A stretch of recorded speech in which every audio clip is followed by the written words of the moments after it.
Throughout the entirety of 2B2T, there have been many unknown groups, many of their stories, conflicts, and friendships lost forever. However, with the rise of 2B2T's popularity, preservation of ancient bases, and recollections from old players, some of these unknown groups can be brought to light and their stories can finally be told. Today in this video, I will share 3 unknown groups that share one thing in common and how their existence played a key part in 2B2T's history.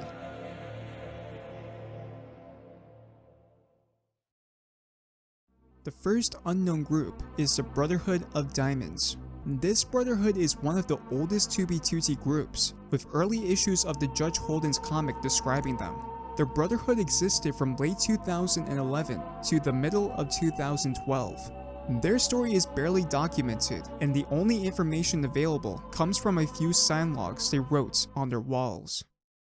The story begins in late 2011. A player named Yuri_101 was looking for anarchy-enabled Minecraft servers because he wanted something more challenging to build in, but most of the servers had some set of regulations and safe zones. After finding a 4chan post about 2B2T, Yuri made his way onto the server. As he spawned in, he was encircled by a hellscape. The entirety of spawn was covered in mobs. TNT had blown up the ground to such an extent that only 4 paths led out of spawn. On each path, there were aggressive players and mobs blocking the way. Parkour was essential, and it took Yuri 3 respawns to get beyond the aggressive players and make his way towards the unknown. As Yuri traveled further from spawn, he saw his first tree. As he got closer, he saw a base that looked active and had a lot of supplies. He needed food and items to survive, so he sneakily cut down a tree and took food from their farms. After walking a few thousand blocks from spawn, Yuri found an abandoned base inside a mountain. It wasn't vandalized too badly, but it was looted. A row of signs made by a player named Caveman was discovered, but the words he wrote are long forgotten. It seemed like no one had plans to come back, so Yuri made this base his new home. About 2 weeks later, Yuri would talk to his friends on their Mumble server. He would tell them about 2B2T, how there were no rules, and how unique it was. His friends MasterV and Flame Reaper 666 were the first to join. While they made their way to the base, Yuri had to save them from starvation. As the group entered the door to the base, they began to build a wheat farm. Because of the bounty of wheat they had made, the group would name this base Bounty Mountain. Flame Reaper 666 accidentally destroyed parts of Caveman's log, so in memory of Caveman and the base he made, MasterV created a room for the group to store future logs.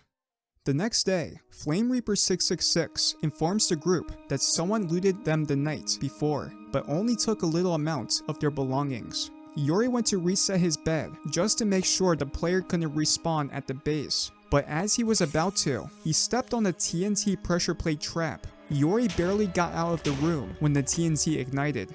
Whoever created this trap wanted the group to leave. Yuri and MasterV spent the day disguising the base by tearing down the exterior mountain wall's steps, hiding their door with dirt blocks, and removing torches from the top of the mountain. The group knew this base would eventually be destroyed, so they made plans to create a new base farther from spawn. However, they needed more players to accomplish this. They invited their friend Sleep Rocket to join them, and the group would start their journey. Yuri would stay at Bounty Mountain to keep expanding their farms. Along the group's journey, MasterV eventually finds multiple abandoned bases, but gets blown up by a creeper and loses all of his items. The group would then meet at Bounty Mountain to gear themselves with diamond armor and call it a day.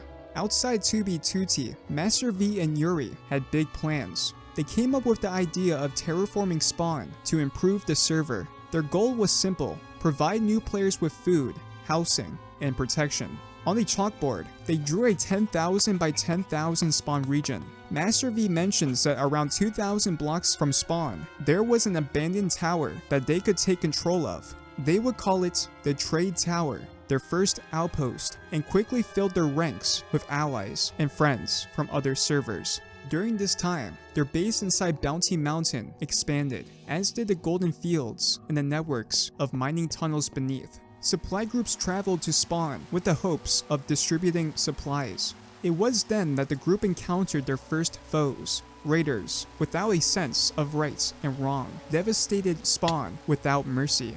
The group now had a new objective: protect the weak and eliminate the raiders.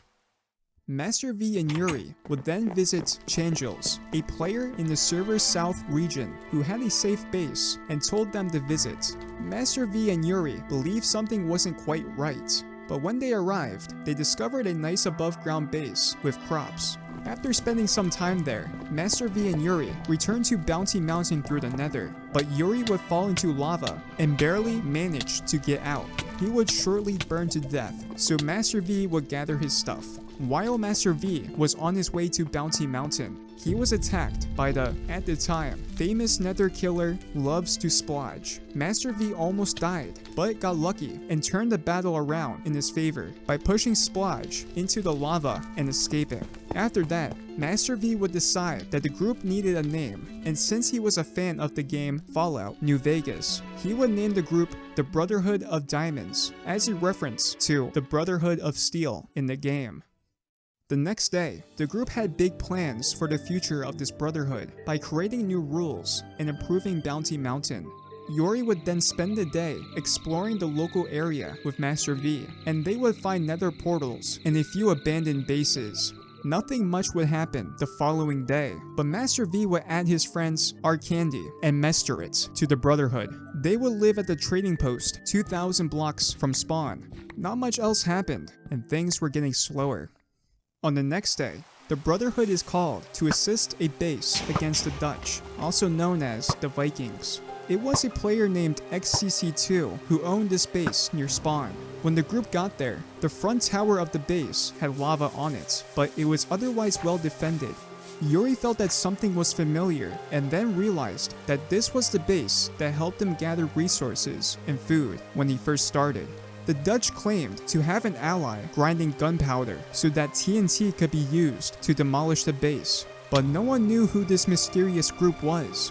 As things settled down, the Brotherhood of Diamonds returned to their base, but before they did, XCC2 rewarded them with 10 level 2 splash potions of harm as a token of his gratitude.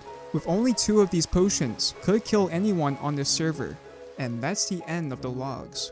Both MasterV and Yuri's memories of what transpired next are hazy, but Yuri recalls that they used the potions against hackers at spawn. They were eventually able to terraform spawn, however, for only a few moments. But they were successful in assisting a large number of new players to escape spawn and prosper on the server. The Brotherhood of Diamonds would experience a number of base losses, including Bounty Mountain and following bases built further and further away from spawn. This became one of the major factors in the group's gradual decline, and the Brotherhood eventually disbanded. The next unknown group is Pylland. They would have a massive grief war that would ultimately affect a very well-known base. Their story was lost in time as the players who were involved had lost interest in the server. However, with the leader of the group coming back to 2B2T recently, I was able to contact him and tell the story of Pylland. The story begins in the summer of 2011. The players Arthur McGuire, Porazija, Vaquira, and Flenser had their own private Minecraft SMP that had around a dozen players, and they would play on it occasionally. The name of their group was Pylland, which is a Finnish butt joke. Eventually, Porazija found 2B2T through some forums. He would tell Arthur McGuire and instantly was intrigued. The group would gather a few real-life friends from the SMP and then join 2B2T. Their first base was a well-hidden underwater base near spawn. They would start to gather resources and slowly get richer. During one of the group's scouts, they came across a base. The base had a cobblestone castle that was surrounded by trees and other structures. They didn't know who created it or what the name of the base was, but they saw a player named Alex walking around, so they referred to it as Alex's Castle. If they were able to get enough materials, they would be able to trash the place. With the plan to raid Alex's castle, the group would start to build their first mob grinder and scout the castle daily. Arthur Maguire would use Vaquera's account to spy on the castle or get food from the players at the base. In order to grief Alex's castle, the group needed the supplies for TNT. A mob grinder would allow them to gather gunpowder. Things were going really well as players AFK'd the mob grinder and gathered supplies for TNT, but before the mob grinder was fully finished, someone had already griefed Alex's castle. The group was disappointed, but they didn't give up as there were other bases to find. However, something was different about this base. The group would start to notice that Alex's castle would be repaired again and again, grief after grief. They would also notice the shoddy nature of the griefs. Most of the time, it was just someone pouring lava or water over the base, removing all the torches, or detonating some pieces of TNT around. The Pylland team were not impressed and had standards. They wanted to grief this base properly. Another obstacle would come in Pylland's way. After a few days of their base being made, it was griefed unexpectedly. Most of the group got fed up and left, but Arthur Maguire and his friends continued. For their next base, their main focus was to gather supplies to grief Alex's castle. In order for their next base to not get griefed, they would need to find a location that would be able to hold a massive mob grinder that would not gain attention. The group would split up and search for a location. After traveling a few thousand blocks from spawn, Arthur Maguire came upon a desert that had a hill. For a number of reasons, this was the ideal location. The group could shovel a ton of sand if needed. It didn't attract attention from other players, and the desert hill could hide a huge mob grinder from the eyes of vanilla players. Construction of the mob grinder would commence. It was a simple square room with cross-shaped water streams. The mobs would fall into the water stream and die from lava at the bottom. An AFK spot was made nearby, since at the time, hoppers were not a thing in Minecraft, so a player would have to just be near it to collect the mob drops. When the mob grinder was ready, Arthur Maguire grinded for a few days and went for a test run to see how much TNT they would need to blow up the entirety of Alex's castle. For the first attempt, the group would bring 2.5 inventories of TNT. However, this wasn't enough as they could only blow up the main castle and one of the towers. For that first batch of TNT, the group had to use manual labor to shovel all of the sand, but soon after the first attempt, one of the players in the group found out about the piston dupe. This dupe would allow them to duplicate sand quickly and made it easy to grind several inventories of TNT in a matter of days.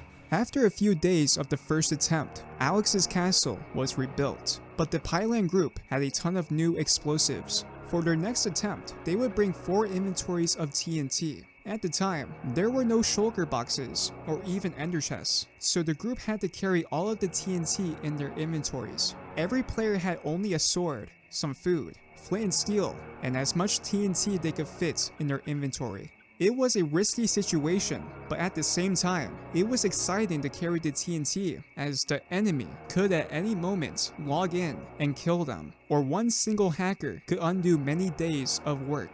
Their second attempt was a success. They were able to completely destroy Alex's castle and the surrounding structures. When XCC2, the owner of Alex's castle, or also known as NFE, returned later to the base, he was faced with complete destruction. The castle was completely demolished, and all that was left was a massive hole. The Pylland crew would tell him that they were the ones who created this mess. With nothing left at NFE for XCC2, he eventually joined a new base with a player named Passy05. After a few days, the Pylland team would venture around the greater spawn region to find new targets, but at that point, nobody built anything to the scale of NFE near spawn. Arthur Maguire found a couple of intact builds, but they were deserted, and to him, griefing loses its meaning if there are no victims around.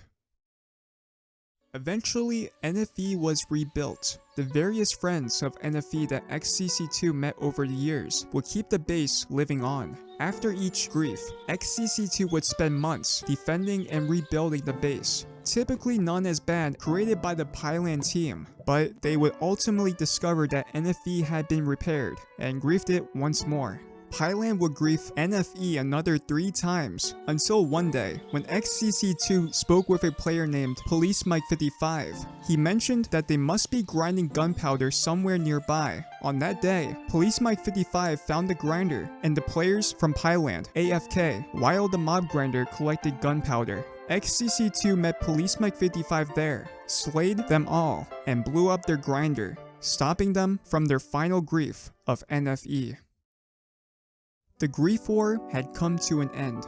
At the beginning, Arthur McGuire decided that he would continue until either the players at NFE stopped rebuilding or his mob grinder was found. Either way, it was time to move on. Arthur McGuire would explore the server for a while, but 2B2T would start having long server downtimes and thought it would never come back online. In 2015, Arthur McGuire heard that the server was still online. He would return, travel through the nether highways, found some bases, and started to rebuild a new mob grinder. His friends didn't have time or interest to join again, so Arthur McGuire eventually lost interest as well. When Arthur McGuire returned to Minecraft in 2020, he saw that 2B2T had grown in popularity. He watched all of the 2B2T history videos and read THEJudgeHolden's comic before returning to the server in August of 2021. After speaking with XCC2 and Arthur McGuire, they both agreed that they have no malicious rivalry. They were simply having a good time in 2B2T's chaotic setting and had no resentment for what happened. Now, the last unknown group on 2B2T. Their story is unique, to say the least, and what they were trying to achieve was seen as impossible. This is the story of Team UBERSLUGCAKE and how dedication, motivation, and acceleration made their impossible situation into a reality.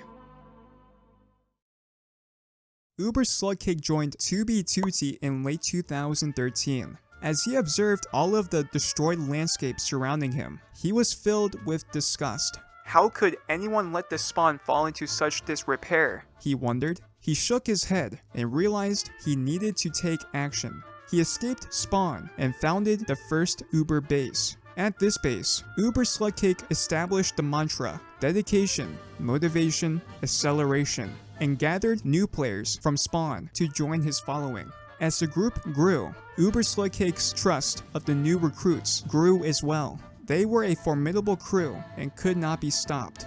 UBERSLUGCAKE only recruited new players who shared his ambition of restoring spawn to its former glory. He had heard when the server first started that mostly everyone on 2B2T lived in one huge peaceful community at spawn, and he wished for it to return to its glory days. With this, UBERSLUGCAKE sent his recruits to create their own Uber bases. UBERSLUGCAKE packed his bags and traveled down the nether highway to create the most permanent of Uber bases. He understood that he needed to build a strong, solid base in the high coordinate region. UBERSLUGCAKE traveled far into the center of 2B2T, not knowing what to expect, while his men gathered supplies at the Uber bases near spawn in preparation for the rebuild. After a long journey, UBERSLUGCAKE had finally arrived at the coordinates he thought were acceptable. This base would serve as the central hub for all Uber bases on 2B2T, and it would house all of the power. UBERSLUGCAKE had to construct it with purpose and pride. As the group prepared for the rebuild, they were filled with dedication, motivation, and acceleration. There would be players who would defy them, but the group knew they would prevail. The group rebuilt for months on end, destroying lava casts and creating melon farms. They repaired spawn as long as they could, but little did they know that their rebuild was about to end a lot sooner than what they had hoped. UBERSLUGCAKE became increasingly concerned as April 2016 approached. On the server, things were no longer adding up. To him, it seemed that the spirits of Housemaster, the owner of 2B2T, as the server knew him, left completely. UBERSLUGCAKE began consulting with old players and had discovered a horrible secret. The server had been backdoored. UBERSLUGCAKE knew he had to do something to stop this. It was the Team UBERSLUGCAKE way. But all of their Uber bases had been destroyed and were no longer there before he realized it. While the group was sleeping, the backdoor crew discovered and destroyed all of their Uber bases using coordinate exploits. Team UBERSLUGCAKE had nowhere else to turn, so they had no choice but to abandon 2B2T forever, hoping that one day someone would beat the backdoor crew and allow them to return to their beloved home in peace. All of these groups share one thing in common. They all had a goal, and they were able to achieve it in their own unique way. The Brotherhood of Diamonds were able to help many players escape spawn and help other groups defend their bases. Pylland were able to achieve their goal of destroying NFE, and Team UBERSLUGCAKE were able to repair spawn. Their determination to thrive on a server where everything is stacked against them is inspiring, and many players can learn from their example. If there is one thing to learn from this video, it's that with hard work and dedication, anything is possible.